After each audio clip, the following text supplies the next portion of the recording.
Hello friends, it's me again, Joseph, your host, and welcome back to our channel and the Catechism for Kids. Today we're going on an incredible adventure with a real-life superhero of the faith, Saint Francis Xavier. His feast day is December 3rd, and his story is like something out of an action movie. It's all about courage, friendship, and traveling to the ends of the earth for Jesus. Are you ready to hear about this amazing adventurer for Christ? Let's get started. Saint Francis Xavier was born a long time ago in the year 1506 in a big castle in Spain. His family was noble and wealthy, and as a young boy he was super smart and full of energy.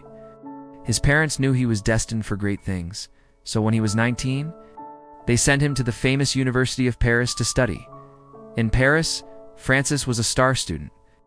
He dreamed of having a successful career, being famous, and living a comfortable life. But God had a much bigger, more exciting plan for him. At the university, he met another student named Ignatius of Loyola. This new friend would change his life forever. Ignatius was also a student, but he was older and had already been a brave soldier. He had a deep, strong faith and wanted everyone to know and love Jesus. Ignatius would often talk to Francis about living for Christ. At first, Francis wasn't very interested. He was focused on his own plans for success. But Ignatius was patient. He saw the good heart in Francis and kept encouraging him.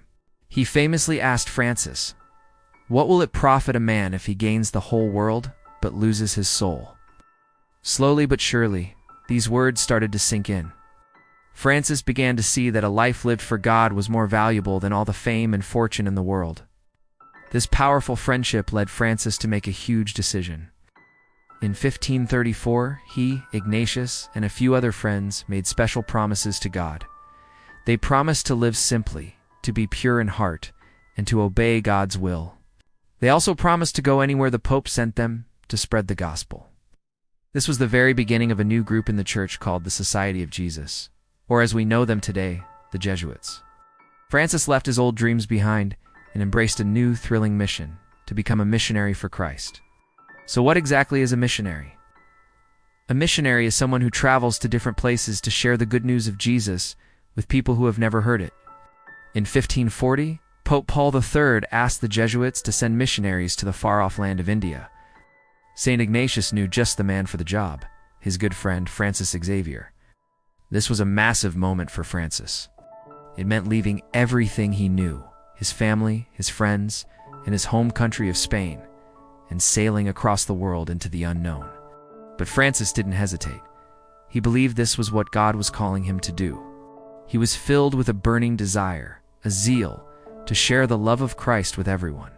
So, in 1541, he boarded a ship and began his incredible journey. The voyage itself was long and dangerous. It took over a year to get from Europe to India. When Francis finally arrived in Goa, India, in 1542, he got right to work. He didn't just stay in the big cities, went out to the villages, helping the sick, teaching children their prayers, and telling everyone about Jesus. He lived a very simple life and showed so much love to the poor and forgotten that people were naturally drawn to him. He baptized thousands of people, bringing them into God's family. But his adventure didn't stop there. After a few years in India, Francis heard about other lands that needed to hear the gospel. In 1545, he traveled to Southeast Asia to the Maluku Islands, which were famous for their spices. He moved from island to island, learning new languages and customs, and bringing the light of Christ to the people there. Then, in 1549, he took on his most challenging mission yet, Japan. Francis was the very first Christian missionary to arrive in Japan. Imagine that. The culture was completely different, and the language was incredibly difficult to learn. But Francis was determined. He showed respect for their customs, even dressing like the local people. He met with leaders to ask for permission to preach, and he managed to plant the first seeds of the Catholic faith in Japan, which would continue to grow long after he was gone. One of the biggest challenges Francis faced everywhere he went was the language barrier. How do you explain the immense love of God when you don't speak the same language?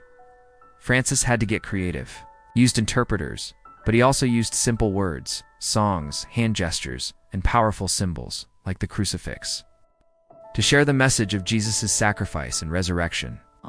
He knew that love is a universal language. He also faced political challenges. Now, some local rulers were suspicious of this foreigner and didn't want him there. They thought he might be a spy or a threat to their power. But Francis was brave. He trusted that God was with him, protecting him. His courage and perseverance were amazing. He never gave up, even when he was lonely, sick, or faced with resistance. His final dream was to bring the gospel to the vast country of China. In 1552, he made his way to an island called Shangchuan, just off the coast of the mainland. At that time, it was very difficult for foreigners to enter China. While he waited for a boat to take him there, he became very ill. On December 3rd, 1552, Saint Francis Xavier passed away, looking toward the land he so longed to reach. He was only 46 years old. Even though he never made it to mainland China, his work was not finished. Within 10 years of intense missionary work, it is estimated that Saint Francis Xavier traveled about 38,000 miles on land and sea, being the first to bring the gospel to many parts of Asia, baptizing about 30,000 souls. Though he wrote extensively to those he left behind in Europe, he never returned. Once he left his family at the age of 19, he never saw them again. His life was a true sacrifice. His body was eventually brought back to Goa, where it is buried and venerated today. In honor of his numerous baptisms, his arm was removed from his body in 1614 and is venerated at the Jesuits, the Jesuit church in Rome. Saint Francis Xavier was truly another Saint Paul to the Asian peoples.